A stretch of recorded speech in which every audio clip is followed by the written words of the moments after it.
Hello students. So in today's class we are going to discuss about the continuation of the electrical components or the symbols that we use to describe the electrical components. And in the previous class we have discussed a lot regarding this, and also we have discussed how to combine two or more cells together to prepare a battery. So only when you combine two or more cells together you will be able to work, or you will be able to work with certain electrical appliances like toys or else a TV remote, and all these things will function only when you have the combination of two electric cells, even if it is going to be an electric torch. So all these things. And now we are going to see how to connect two cells together to make a battery, but that too by making use of a thick wire or a metal strip. And in the previous classes we have discussed how you can connect two cells together in a TV remote, or else in a toy, or else in a wall clock. So all these things you will just fix the battery inside the particular device. But here, to connect two cells together by making use of a wire, what you have to do is you just have to take a thick wire or a metal strip that connects the positive terminal of one cell to the negative terminal of the other cell. So when you fix like this, what will happen? This will become a battery.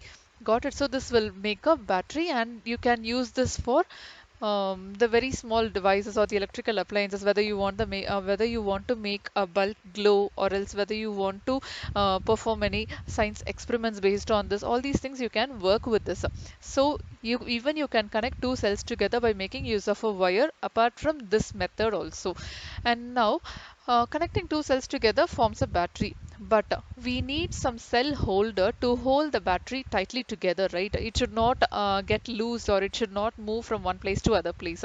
So to make a cell holder, the things that we need are a wooden block, two iron strips, and a rubber band. So why do we need a rubber band here is it helps you to hold the metal strips tightly. So let us see a picture based on this. See here. So here in this wooden block, what they have done here is they have fixed a metal strip, and inside the metal strip they have fixed the two cells. See here, the positive and negative terminal should be connected together. You should not place the same signs together, as the battery will not work. And the wires that connecting the metal strip, and followed by that the rubber band that holds the metal strip tightly. So this will form a cell holder. And the other form of cell holder, which is easily available in markets, that you can buy it from outside even. So this is some another form of cell holder which holds the spring type. And here when you connect a wire along with this will become a perfect cell holder where you can connect the devices attached to the wire. So cell holders are easily available from the market, where you can connect two or more electric cells in the particular cell holder. And obviously the cell holder works much similar to the TV remote controls, how you fix the batteries inside the TV remote control. So much similar to that. There is no such difference in that. And now let us see how to draw a circuit diagram of an electric circuit using the symbols. So we have discussed about all the symbols related to the electrical components in the previous class, right?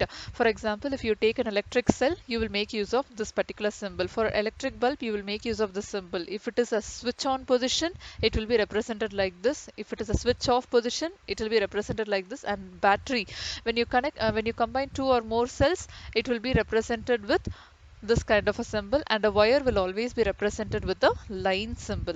So let us now discuss how to draw a circuit diagram by using the symbols which we discussed for the electrical components. See here, what they have given here is they have connected this electric cell with the wires, and here a safety pin has been fixed to the drawing pin, which has been fixed to the thermocol. Followed by that, one end of the wire has been connected to the bulb, and the other end of the wire has been connected to the positive terminal of the electric cell, and the negative terminal has been connected to the other end. So this will help the bulb to glow. Now the same thing we are going to draw in the form of symbols. So when you make use of the symbols, you will find it very easy to understand, and you will find it very easy to draw even. You don't have to take so much of time to draw an electric cell, or else the wooden, whether it is going to be a wooden block or a safety pin. So you don't have to take so much of time to draw. So if you make use of the circuit diagram, you will find it much more easier. Now let us see how to draw a circuit diagram based on this particular electric circuit. So if you see here, in the 14.7 diagram, much similar to that, much identical to that, they have given a circuit diagram over here. So this represents the electric bulb which is glowing, and this lines represents the wires, and this particular symbol represents the switch which is in the on position, and this line represents the battery.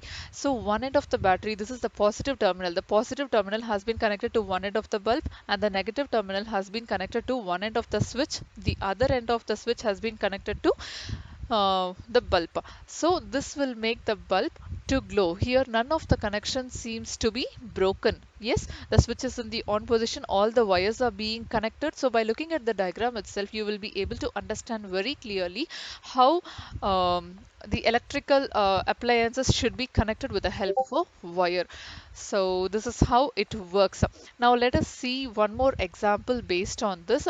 Here this one shows the same circuit diagram, but here this has been represented with a switch off position.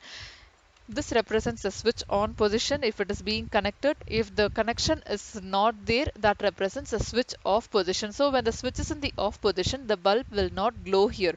So these small lines represents the bulb is glowing, and here there is no such lines which represents the bulb is not glowing.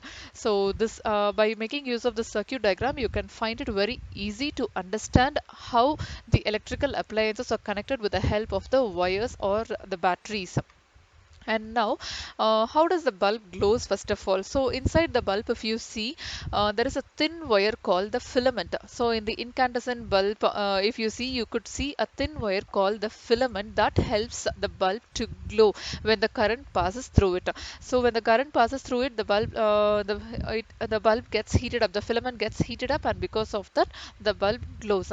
And in case when the bulb gets fused, it means the filament will be broken inside it. So if the filament is broken, the bulb will not glow, and that means the bulb gets fused. And some of the precautionary measures that you have to take when you're working with the electrical related things, when you're doing some experiments here, according to this lesson, you have to use only the electric cells for doing all the activities, and you should not work with any such current carrying conducting wires from the plug sockets and all. So you have to use only the electric cells to perform all the activities. And so this one they have given regarding the switch on and the switch off position. So if the switch is going to be in the on position, which means the circuit from the positive terminal of the battery to the negative terminal is completely fixed, and the circuit is then set to be completely closed, and the current flows throughout the circuit instantly. If the switch is going to be in the off position, what will happen here is the circuit is incomplete. So here the switch is in the on off position, so there is no connection between one end of the wire to the other end. So this means the switch is in the off position and the circuit is incomplete. So the circuit is open, so it will not allow the bulb to glow. Got it? So this is how you can draw a circuit diagram by using the symbols of electrical components. And let us discuss about the other topics in the next class, children. Thank you.